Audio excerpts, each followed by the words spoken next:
Bienvenue dans cette nouvelle vidéo. Aujourd'hui, je vais partager avec vous comment faire pour réaliser des exercices de diction avec un crayon dans la bouche. Alors, s'il vous arrive de bégayer, s'il vous arrive de parler trop vite, ou tout simplement, s'il vous arrive, comme on dit, de marmonner dans votre barbe, cette vidéo vous aidera à franchir une étape vers une meilleure élocution. Alors d'abord, qui je suis? Je m'appelle Cyril Delio et je suis infopreneur depuis quelques mois.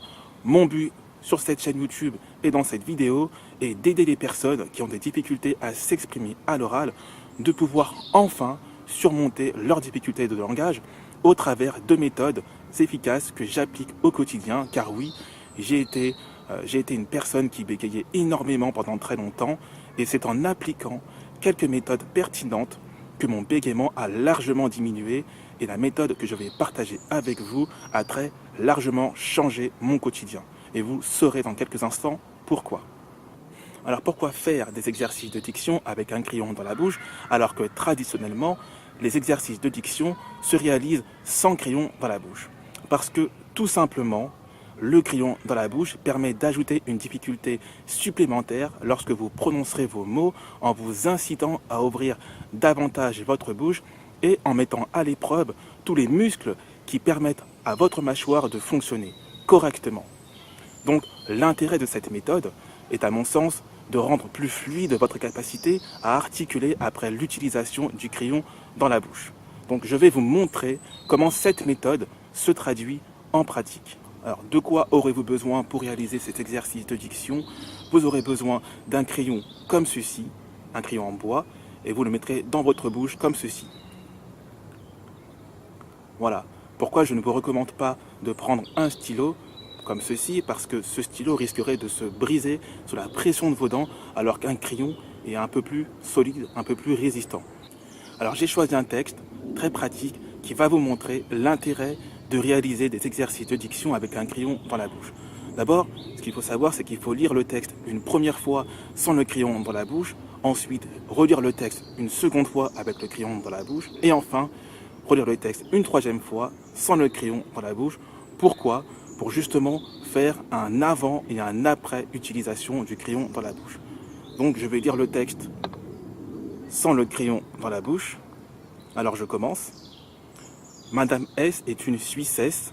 Au sous-sol de sa maison, elle chausse ses souliers secs, saisit son sac et sort sur le seuil, seule dans le silence du soir.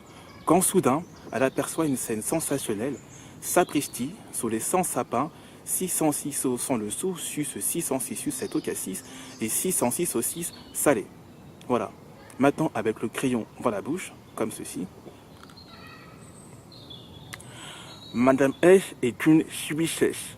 Au sous-sol de sa maison, elle chausse ses souliers secs, saisit son sac et sort sur le seuil, seule dans le silence du soir. Quand soudain, elle aperçoit une scène sensationnelle. Sapristi, sous les 100 sapins, 606 sauts sans le sou, sus 606 sucettes au cassis et 606 saucisses salées. Maintenant, je relis le texte sans le crayon dans la bouche. Madame S est une Suissesse. Au sous-sol de sa maison, elle chausse ses souliers secs, saisit son sac et sort sur le seuil, seule dans le silence du soir. Quand soudain, elle aperçoit une scène sensationnelle. Sapristi, sous les 100 sapins, 606 sauts sans le sou, sus 606 sucettes au cassis et 606 saucisses salées. Voilà. Même si ça peut paraître assez étrange de parler avec un crayon dans la bouche, vous avez pu entendre que la prononciation des S était largement plus audible que sans l'utilisation du crayon dans la bouche.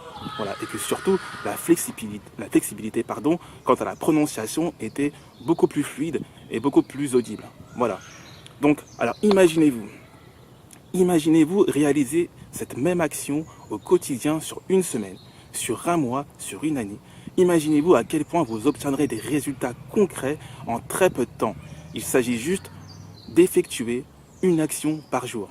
Cette action sera, bien sûr, de réaliser au moins une fois cet exercice de diction avec un crayon dans la bouche. Voilà. Si vous voulez en savoir plus, si vous voulez franchir plusieurs étapes sur votre expression orale, je vous invite à vous abonner à ma chaîne YouTube et à cliquer sur le lien en description où vous serez redirigé vers ma formation vidéo destinée à vous permettre d'obtenir des résultats concrets concernant votre élocution. Alors je vous dis à très bientôt dans une nouvelle vidéo et je vous dis à toutes.